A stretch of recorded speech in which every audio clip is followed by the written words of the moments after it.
সকল জায়গায় মুক্তি পাগল মানুষ তারা জানিয়ে দিচ্ছে আগামীতে তারা কোথায় ভোট দেবে। তারা এখন আর কারো রক্তচক্ষুকে পরোয়া করছে না। কেউ কেউ আমাদেরকে অন্যদের রক্তচক্ষুর ভয় দেখায়, অমুক শক্তি তমুক শক্তি, অমুক দেশ তমুক দেশ। তাদেরকে পরিষ্কার বলি, ইসলামী এবং দেশপ্রেমিক নেতাকর্মীরা হাসি হাসি যেখানে ফাঁসি বরণ করতে পারে, মেহরবানি করে তাদেরকে কোনো কিছু ভয় দেখাবে।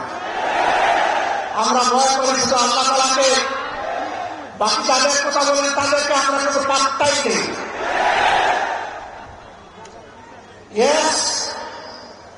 বিশ্বের সকল শান্তিকামী সভ্য দেশকে আমরা সম্মান জানাই, কিন্তু কেউ যেন আমাদের উপরে কোনো দাদাগিরি করতে না আসে।